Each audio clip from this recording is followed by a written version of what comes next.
Jacob Hayes looked out the window of the space station. He could see Earth below, blue and beautiful. But he was not looking at his home planet. His eyes were fixed on the 12 giant ships that had just appeared in space. The ships belonged to the Galactic Council. They were enormous, each one bigger than any city on Earth. Their hulls glowed with a strange blue light that made them look like ghosts floating in the darkness. Jacob had never seen anything so beautiful and so terrifying at the same time. Karen Shaw stood next to him. She was young, only 25 years old, and this was her first real assignment in space. Her hands were shaking slightly as she looked at the alien ships. "They really came," she whispered.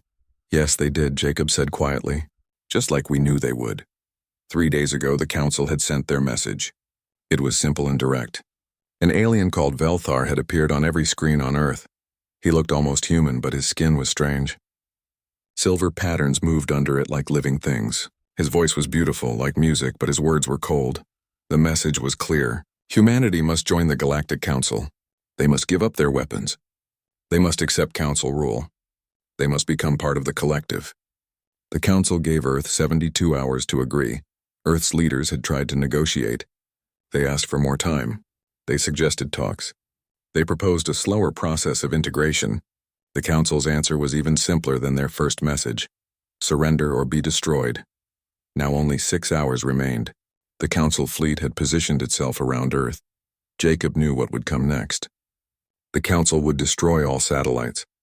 They would cut off all communications. They would show their power. Most alien species gave up at this point. "Commander Hayes, we have a call from the surface," a technician shouted from across the room. "It's Admiral Lewis." Jacob walked quickly to the communication station. Admiral Lewis appeared on the screen. She was an older woman with gray hair and sharp eyes. Despite the dangerous situation, she was smiling. "Commander Hayes, I hope you have a good view up there," she said. "Yes, Admiral. The Council fleet is in position. They will be ready to attack in less than an hour." "Perfect," the Admiral said. Her smile grew wider. "Then they will see everything." Jacob felt confused. "Admiral? The Council studied us, Commander. They know our technology. They know our military strength. They know where our cities are. They calculated everything." She paused. "But they made one mistake." "What mistake, Admiral?" "They thought we showed them everything we have." The screen changed. Jacob saw a map of the solar system. His breath stopped. The map showed hundreds of signals. No, thousands of signals. Ships were appearing everywhere, materializing out of empty space like magic. "For 70 years we have been preparing," Admiral Lewis continued. "We detected the Council's first probe when it entered our system. From that moment, every nation on Earth worked together.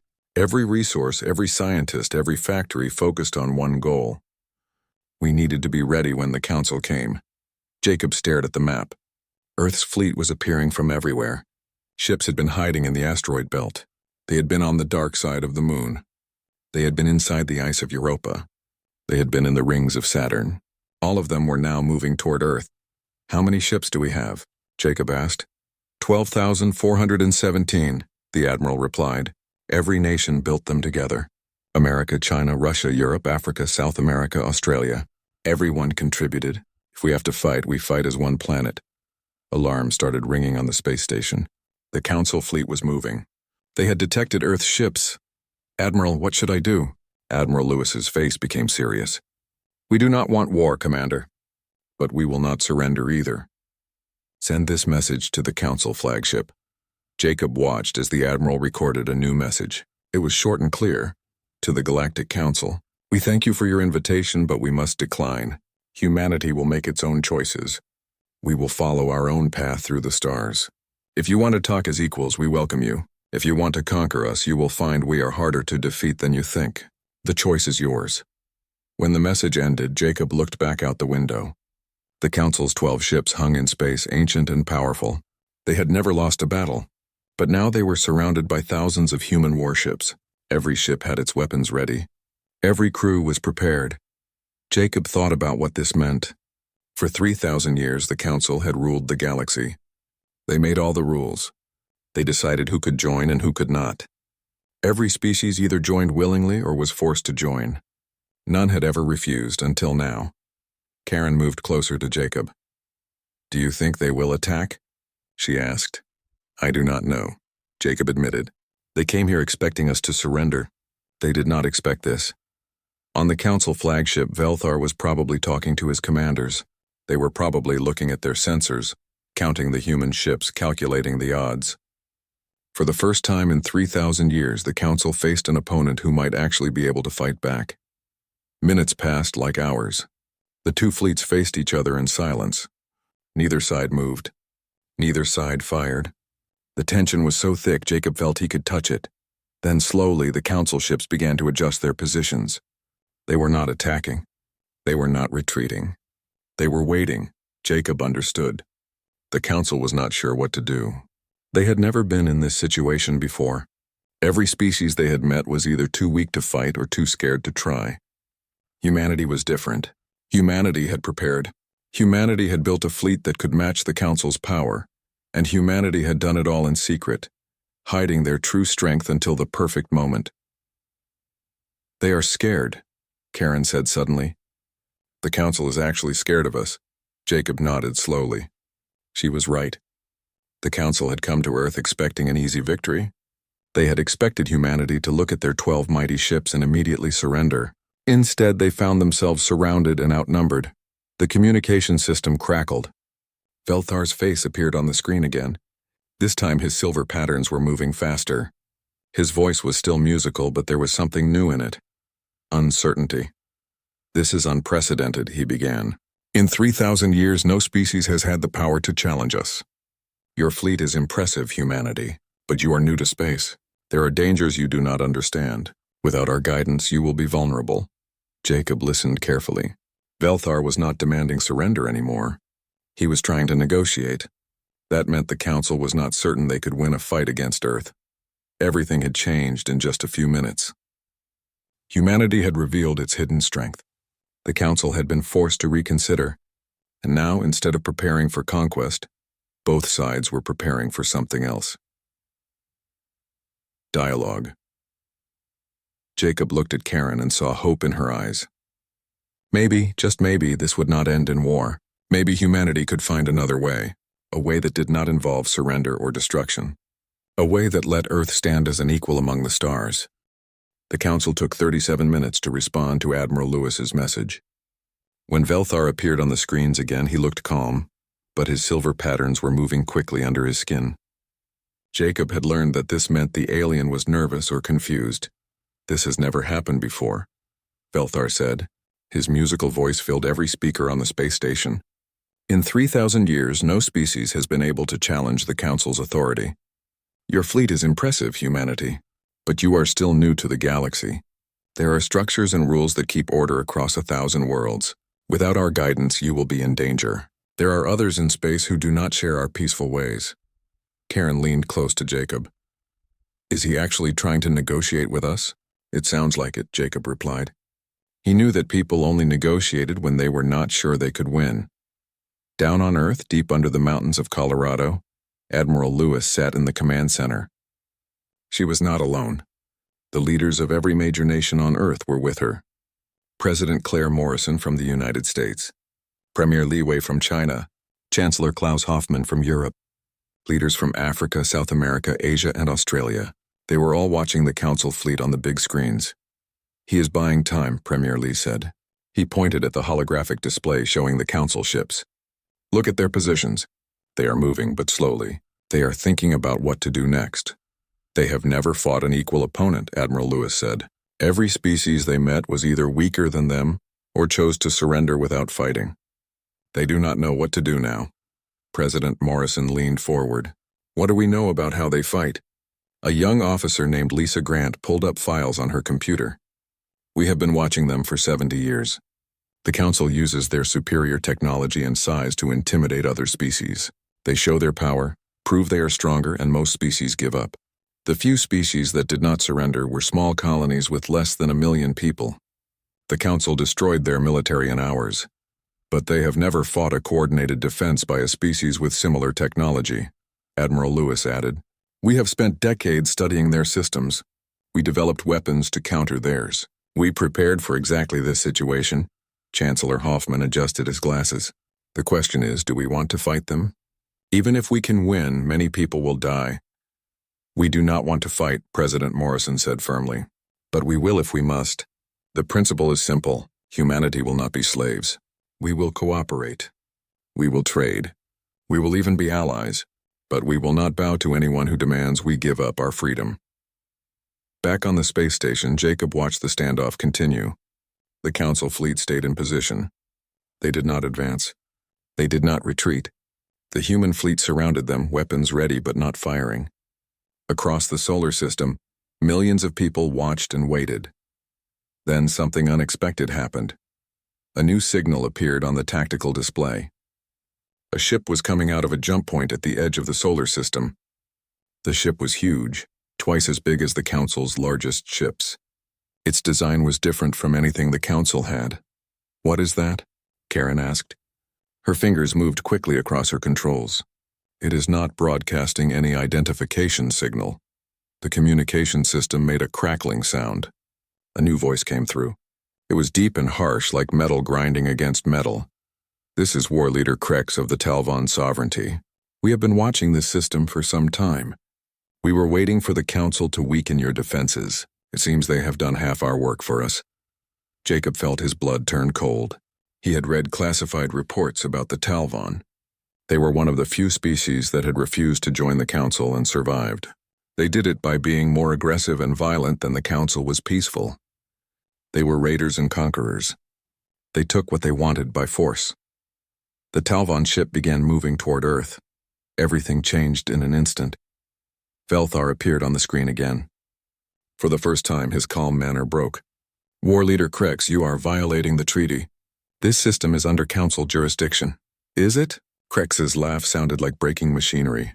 "I see no Council authority here. I see only primitives in your failed attempt to intimidate them.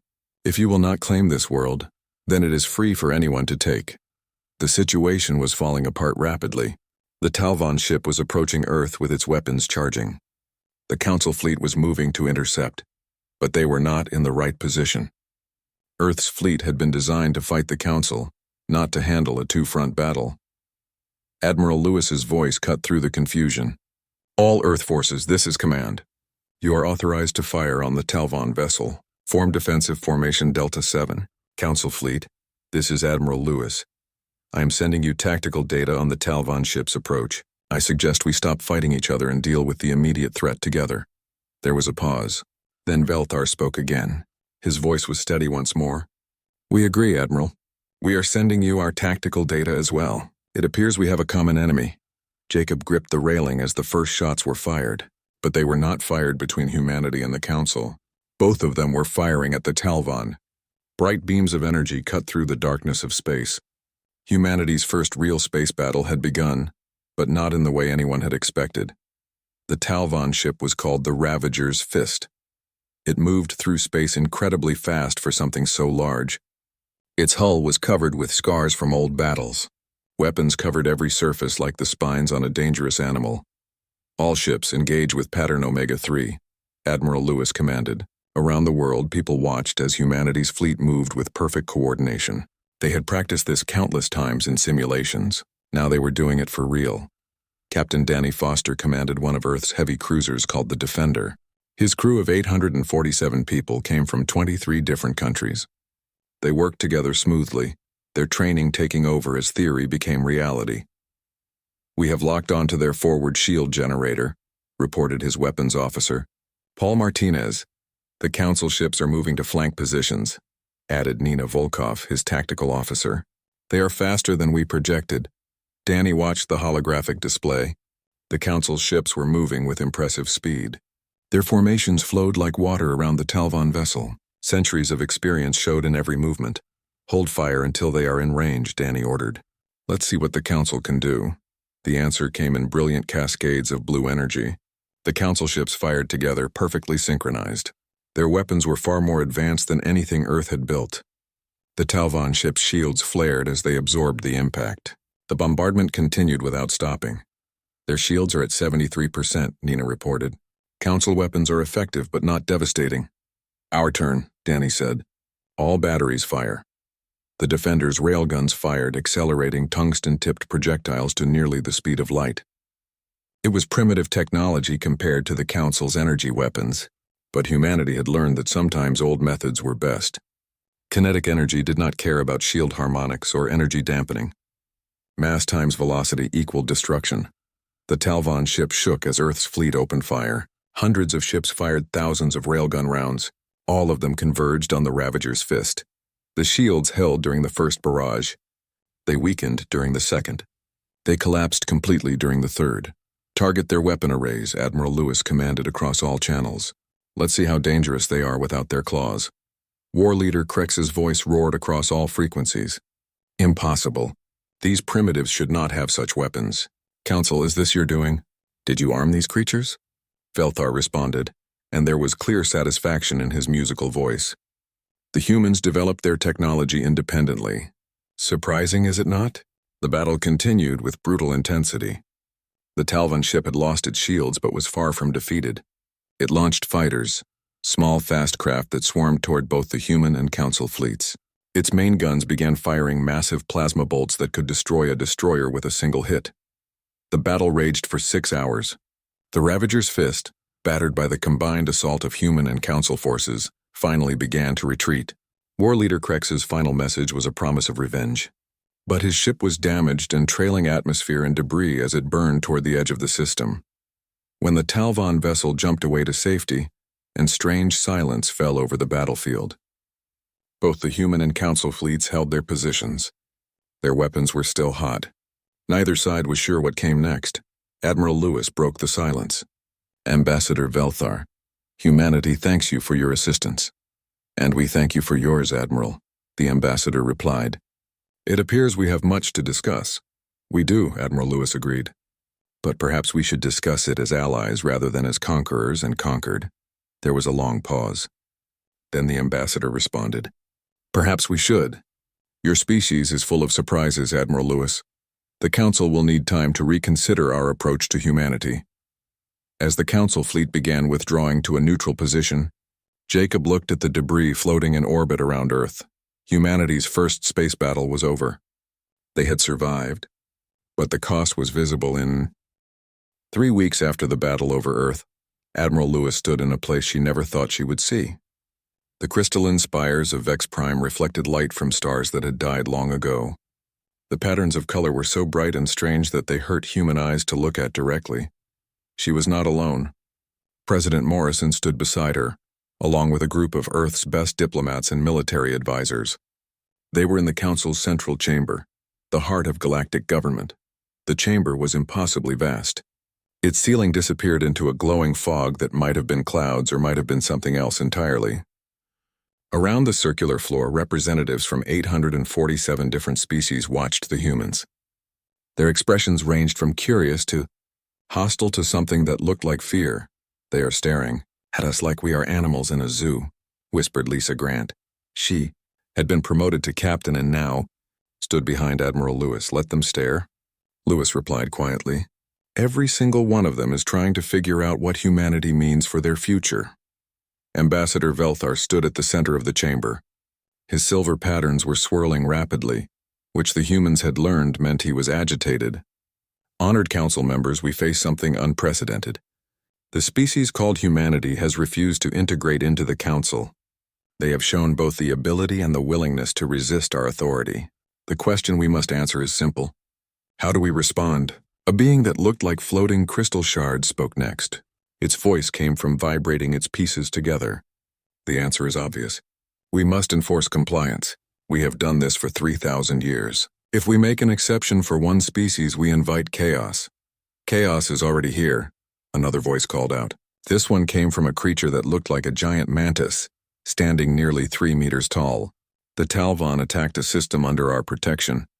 They showed no fear of our response. Other aggressive species will see this as weakness, or they will see it as an opportunity, said a third voice from a delegate the humans had not identified. These humans fought beside us. They shared their tactical information. They honored our temporary alliance even when they could have used the chaos for their own benefit. Perhaps integration is not the only path forward. The debate went on for hours. The humans listened carefully, learning about the Council structure, its history, its fears and hopes. They learned that the Council's peaceful appearance hid deep worries about species that refused to conform. They learned about the dozen wars that had nearly destroyed galactic civilization before the Council formed. They learned about the fragile balance that kept 1,000 different species from destroying each other. Finally, Ambassador Velthar raised his hand for silence. Admiral Lewis, President Morrison, the Council wishes to hear from humanity directly. You have refused our authority. You have shown your power. Now explain what you want. President Morrison stepped forward. Her silver hair caught the strange light of the chamber. She had been practicing her speech for weeks, but now she set aside her notes and spoke from her heart.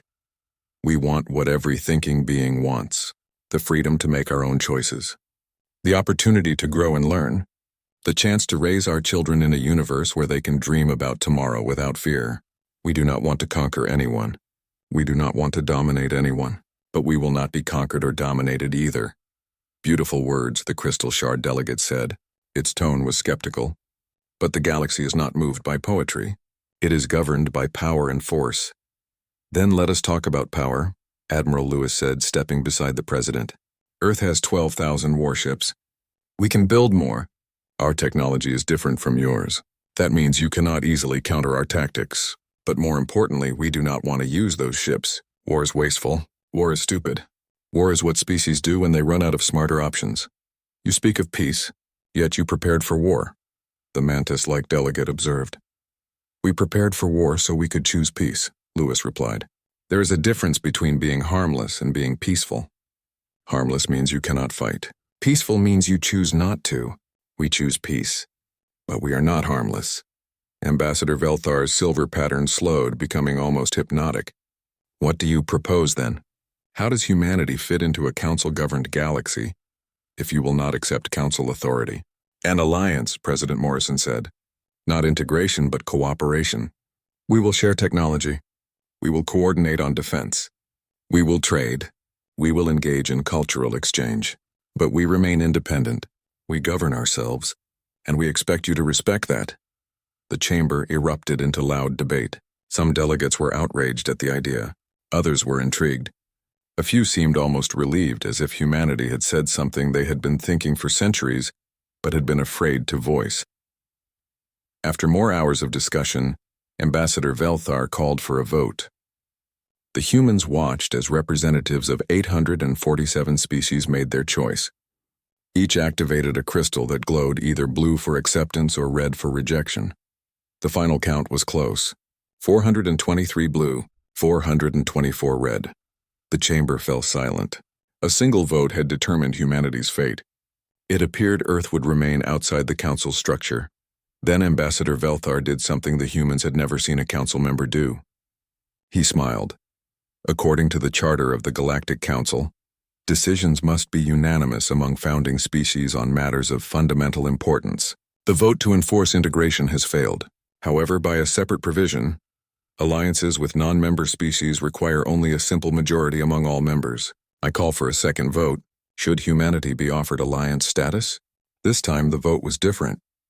612 blue, 235 red. It is decided, Velthar announced. Humanity will be the first species in 3,000 years to stand beside the Council as allies rather than subjects. Let history record this day as the beginning of a new era. As the chamber cleared, Velthar approached the human delegation privately. You have changed something fundamental here today, he said quietly. Other species will see what you have achieved. Some will seek the same arrangement. Is that a bad thing? President Morrison asked. The ambassador's silver pattern swirled in contemplation. That remains to be seen. But I suspect the galaxy will be a more interesting place because of it. The humans returned to their ship that evening, exhausted but triumphant. They had come to Vex Prime not knowing if they would leave as allies or enemies. The answer was now clear. Humanity had earned its place in the galaxy not through submission, but through strength and principle. Captain Lisa Grant stood in the ship's mess hall, drinking coffee with some of the other officers. Do you think other species will really try to follow our example? She asked. Some will, said Commander Peter Cole, one of the diplomatic advisors. The Council has ruled for 3,000 years. Many species probably joined because they felt they had no choice. Now they know there is another option. That could destabilize everything, Lisa said. Or it could make everything better, Peter replied. The Council is not evil. They genuinely believe in peace and cooperation, but their methods are rigid. Maybe having allies instead of subjects will make them stronger, not weaker. Back on Earth, the news of the successful negotiations spread quickly. Cities erupted in celebration. People gathered in streets and parks, looking up at the night sky with new understanding. Humanity was no longer alone in the universe. They had faced the ancient power of the Galactic Council and earned respect, but not everyone was celebrating. In military command centers, analysts were already working on new problems. The Talvon were still out there. War leader Krex had promised revenge. There were other aggressive species in the galaxy, pirates and raiders who did not respect Council authority. And within the Council itself, not everyone was happy about humanity's special status. Admiral Lewis sat in her office late that night, reviewing reports. Her assistant, Colonel Frank Hayes, brought her more coffee. You should get some rest, Admiral, he said. You have earned it. Rest can wait, Lewis replied. We won the first battle. Now we need to prepare for everything that comes next. Do you think the Talvon will come back? I know they will, Lewis said. Krex is not the type to forgive or forget. He will rebuild his forces and return. The question is when, not if. Then we will be ready, Frank said confidently. Lewis smiled. Yes, we will. That is what humanity does. We prepare, we adapt, we overcome. She looked at the star chart on her wall. It showed Earth's position in the galaxy, surrounded by thousands of star systems. Most of them contained species that were now potential allies. Some contained potential enemies. All of them were part of humanity's future. The Council had expected humanity's surrender. Instead, they had found partners who would challenge them, inspire them, and occasionally frustrate them. It was not the outcome anyone had predicted, but perhaps it was the outcome the galaxy needed. In the depths of space, on worlds humanity had never heard of, other species were having similar conversations. Some looked at humanity's defiance with hope, seeing a path they might follow. Others looked with concern, worried about disruption to an order that had kept peace for 6 months had passed since the battle over Earth. Commander Jacob Hayes stood in the observation dome of a brand new ship called the Unity. It was humanity's first diplomatic vessel, built in the orbital yards above Earth. The ship combined human and Council engineering, with help from a dozen different alien species. Beside him, Ambassador Velthar gazed out at the stars with an expression that might have been wonder. Over the past months, the Council representative had spent considerable time on Earth. He had learned about human culture, history, and the particular stubbornness that had brought humanity to the galaxy's attention. Your people are exhausting, Velthar said, but there was warmth in his musical voice. In 6 months you have started trade agreements with 37 species. You have proposed 17 joint scientific projects. Your cultural exchange program has my diplomatic staff working day and night to keep up. Jacob grinned. We are enthusiastic. You will get used to it. I am not certain the galaxy will, Velthar replied, but he was smiling too. The Unity was preparing for its first voyage. It would be a diplomatic tour of Council space. President Morrison had personally selected the crew, choosing men and women from every nation on Earth. The mission was simple, but important. Show the galaxy who humanity was, not as conquerors or servants, but as equals. Captain Lisa Grant walked onto the observation deck. She had been promoted again and given command of the Unity. We are ready for departure, Ambassador Commander. All systems are functioning perfectly. Then let us begin this new chapter, Velthar said. As the Unity powered up its newly installed faster-than-light drive, Jacob thought about everything that had led to this moment. The decades of preparation, the confrontation over Earth, the desperate alliance against the Talvon, the tense negotiations on Vex Prime. Humanity had bet everything on the belief that they could face the galaxy on their own terms. Against all odds, they had won that bet. But Jacob knew this was just the beginning. The Talvon were still out there somewhere, healing their wounds and planning revenge. There were other aggressive species in the galaxy, pirates and raiders who saw the Council's rules as suggestions rather than laws. And within the Council itself, not everyone was happy about humanity's special status. What are you thinking about, Commander? Karen Shaw asked, joining him at the window. She had been promoted to lieutenant commander and assigned as the Unity's chief tactical officer. Just thinking about what comes next, Jacob replied. Worried? Concerned, he corrected. There is a difference, Karen laughed. That is such a human response. We face down an ancient galactic authority, fight off space pirates, and somehow convince the galaxy to let us keep our independence. And you are concerned about what is next. History does not end just because we won one confrontation, Jacob said. Earth is part of a larger galaxy now. We will make friends and enemies. We will face challenges we cannot even imagine yet. But at least we will face them as ourselves, not as subjects of some distant authority. The Unity's faster-than-light drive engaged. The stars began to stretch and blur. The ship was heading toward its first stop, a world called Mechanus Prime, home to a species of cybernetic beings. They had been among the first to vote in favor of humanity's alliance status. In the command center, Captain Grant reviewed the mission roster. Lieutenant Greg Palmer and Captain Amy Hughes, the pilots who had defended the orbital station during the Talvon attack, were assigned as the ship's primary fighter escort. Captain Danny Foster was commanding a small battle group that would shadow the Unity's route. Everyone hoped this precaution would prove unnecessary. Admiral Lewis remained on Earth, coordinating the rapid expansion of humanity's fleet and defense systems. On Earth itself, life had changed in both big and small ways. Children looked up at the night sky and knew that humanity was no longer alone. Scientists worked with alien researchers on projects that would have been impossible before. Engineers collaborated with council technicians, each learning from the other, creating new technologies that neither could have developed alone. But the most important change was less visible. Humanity had been forced to unite, to set aside old arguments and petty nationalisms in the face of a common challenge. That unity had survived the immediate crisis. Now it was becoming something permanent. Earth was no longer a planet of competing nations. It was becoming a single civilization ready to take its place among the stars. In the council chamber on Vex Prime, the delegates continued their discussions. But now there was a new voice in those talks. Human representatives sat in a special section. They were not full members, but they were given the respect of allies. They proposed new ideas. They challenged old assumptions. They made themselves impossible to ignore. Some species resented humanity's rapid rise. Others admired it.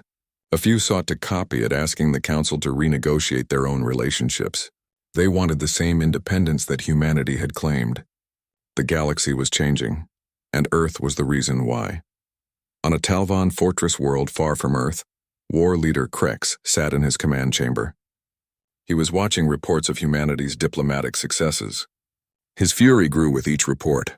The Ravager's fist was being repaired in secret. Krex was gathering allies, calling in old favors, making new promises. The humans had humiliated him. They had cost him ships and warriors. He would have his revenge no matter how long it took, but that was a problem for another day. The Unity emerged from faster-than-light travel near Mechanus Prime. The planet was a wonder to see. Its surface was covered with massive machines, towers of metal and crystal that reached into space. The cybernetic inhabitants had transformed their entire world into a living machine. A transmission came through. The voice was artificial but somehow warm. Unity, this is Mechanus Control. We welcome humanity to our world. Your docking coordinates are being transmitted now.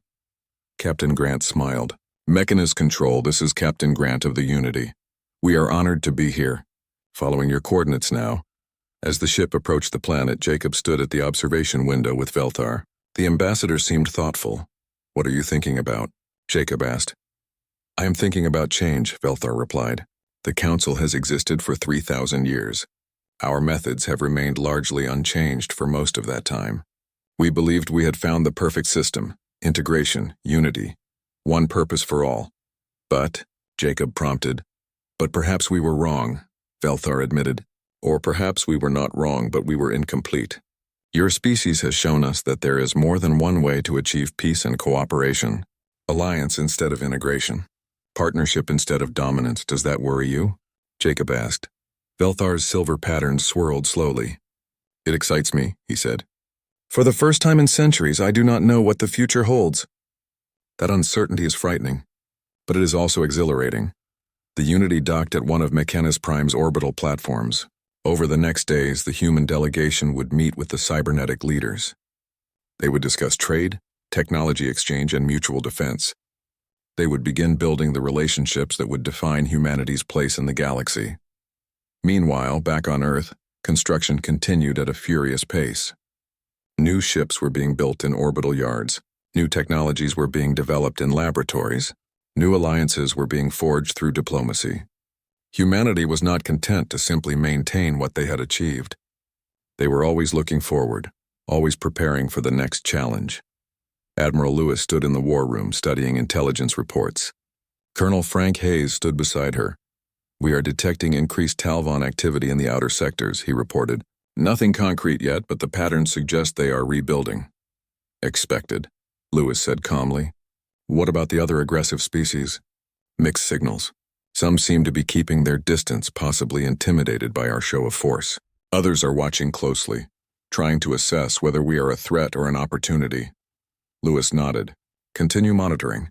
And Frank, increase production on the new destroyer class. I want 300 operational within a year." "That is an ambitious timeline, Admiral." "We are living in ambitious times," Lewis replied. "We proved we could stand up to the Council. Now we need to prove we can maintain that independence long term. That means being ready for whatever comes next." As Earth's sun set over the command center, Lewis looked at the photos on her wall. Images of the Unity's launch. Pictures of human and alien diplomats shaking hands, or the alien equivalent. Designs for new ships that combined human and Council technology. The Council had expected humanity's surrender. Instead, they had discovered a partner who would push them, challenge them, and help them grow. It was not the relationship either side had anticipated, but perhaps it was exactly what both sides needed. In distant parts of the galaxy, on worlds that had been part of the Council for thousands of years, conversations were happening.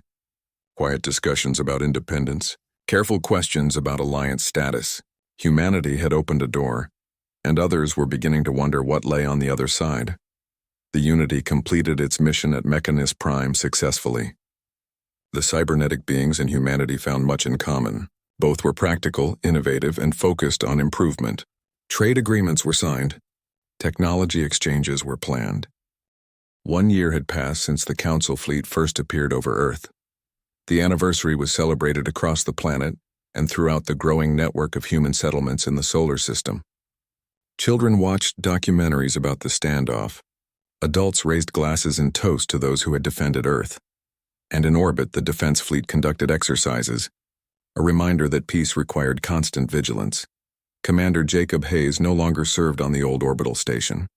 He now commanded the Unity alongside Captain Lisa Grant, having been promoted to executive officer. The diplomatic ship had completed visits to 47 different worlds, and each visit had strengthened humanity's position in the galaxy. Today they were returning to Earth for the anniversary celebrations.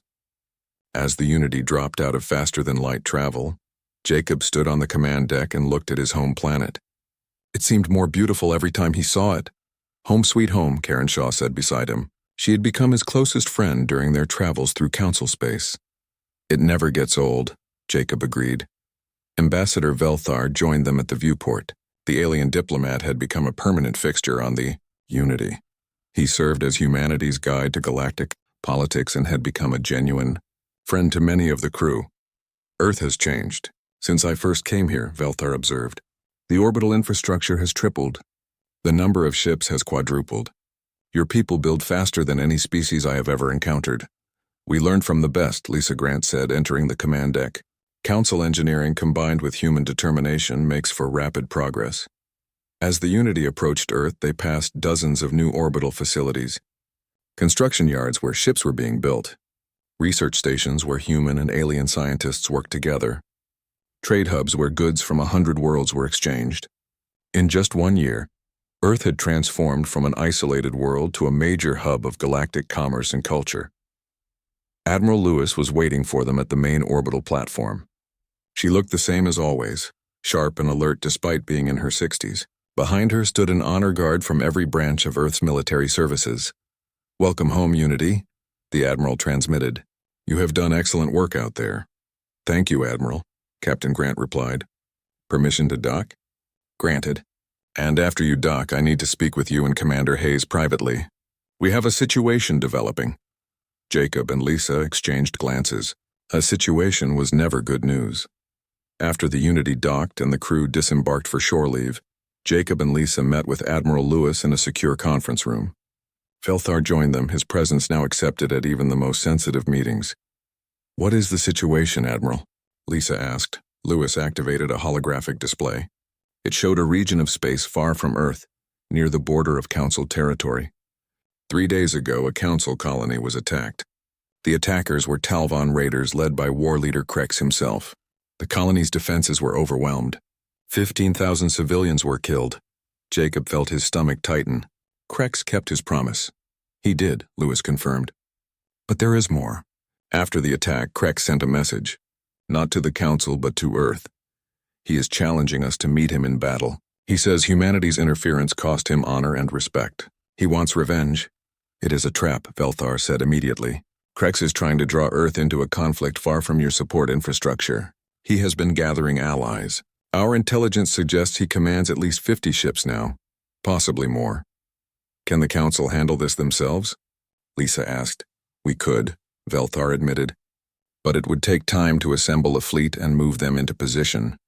Meanwhile, Krex could attack more colonies. And there is a political dimension to consider. If humanity ignores this challenge, other aggressive species may see it as weakness. Admiral Lewis nodded. President Morrison and I have discussed this. We believe we should respond, but not alone. This should be a joint operation. Human and Council forces working together. A show of strength and unity, Jacob said, understanding the strategy. Exactly, Lewis confirmed. The galaxy needs to see that humanity and the Council are true allies. That attacking one means facing both. Over the next week, preparations moved forward rapidly. Earth's military mobilized a strike force of 200 ships. The Council contributed 300 ships from nearby sectors. Together, they would form a combined fleet larger than anything either side had fielded during the confrontation over Earth. Captain Danny Foster was given command of the human contingent. His flagship was a new heavy cruiser called the Guardian, equipped with the latest hybrid technology. His crew included veterans from the battle against the Talvon, as well as younger officers eager to prove themselves. Lieutenant Greg Palmer and Captain Amy Hughes, now famous across Earth for their defense of the orbital station, led a squadron of advanced fighters. Their experience and skill would be crucial in the coming battle. The combined fleet gathered at a staging point near the border of Council space. For the first time, human and Council ships operated in full coordination. They shared tactical systems. They coordinated strategies. They trained together in joint exercises. On the Guardian's command deck, Danny stood with his Council counterpart, Fleet Commander Zara. She was a tall, elegant being from a species that resembled terrestrial birds. Her feathers were iridescent blue, and her eyes were sharp and intelligent. Your ships handle well, Zara observed as they watched the fleet maneuvers. Different from Council vessels, but effective in their own way. We learned that sometimes simpler is better, Danny replied. Railguns are ancient technology, but they work. Indeed they do, Zara agreed. I read the reports from the first battle with the Talvon. Your kinetic weapons punched through their shields when our energy weapons struggled. Different approaches complement each other. The fleet jumped to faster-than-light speed, heading toward the sector where intelligence suggested Krex was operating. The journey took 3 days. During that time, human and Council crews continued to learn from each other, building the trust that would be essential in combat. When they emerged from faster-than-light travel, they found Krex waiting for them. The Talvon war leader had indeed gathered allies. His fleet numbered over 70 ships, larger than intelligence had predicted. But they were not unified like the human Council force. Krex commanded Talvon vessels, but his allies included pirate bands, mercenaries, and raiders from a dozen different species. They were dangerous, but they lacked coordination. This is war leader Krex, the Talvon's harsh voice broadcast across all frequencies. I see the Council has brought their pet, humans to fight. Good. I will destroy you all and prove that neither Council authority nor human arrogance can stand before Talvon. Strength, Fleet Commander Zara responded calmly. War leader Krex, you have violated Council law by attacking a civilian colony. You have killed innocents. Surrender now and face justice or be destroyed. Krex's laugh was like grinding metal. I do not surrender. I am Talvon. We take what we want. We destroy what opposes us. Today I will show the galaxy that the age of the Council is ending. Then we will show you why it is not. Danny Foster transmitted. All human ships engage pattern Delta. Council fleet coordinate with our movements. Let us teach these raiders a lesson. The battle began with both sides launching long-range attacks. Missiles and energy beams crossed the void between the fleets. The Talvon coalition had numbers, but the human council force had coordination and superior technology. Danny watched as council ships executed precision strikes on the enemy's heavy vessels, while human railguns hammered their shields. The two different fighting styles worked together like instruments in an orchestra, each complementing the other. Greg Palmer led his fighter squadron against the Talvon raiders. His pilots flew with the same unpredictable style that had served them well in the first battle. They weaved through enemy formations, striking at weak points, drawing fire away from the larger ships. "This is Eagle Leader," Greg transmitted. "We have 3 enemy cruisers locked in a crossfire. Guardian, can you get a firing solution?" "Already locked on," Danny replied. "Fire in 3, 2, 1. The Guardian's main railguns fired in perfect synchronization with attacks from 2 Council dreadnoughts. The concentrated firepower overwhelmed the enemy cruiser's defenses. All 3 exploded within seconds of each other. The battle raged for hours. Krex's coalition fought with savage desperation, but they were no match for the coordinated assault. One by one, the enemy ships were destroyed or disabled. The mercenaries and pirates, seeing the battle turning against them, began to flee. Only the Talvon vessels fought to the bitter end, their warrior culture refusing to retreat. Finally, only Krex's flagship remained. The Ravager's fist, rebuilt and upgraded, stood alone against the combined fleet. But it was battered and burning, its shields down, its weapons failing. "This is not over," Krex transmitted, his voice filled with rage and pain. "The Talvon will never stop.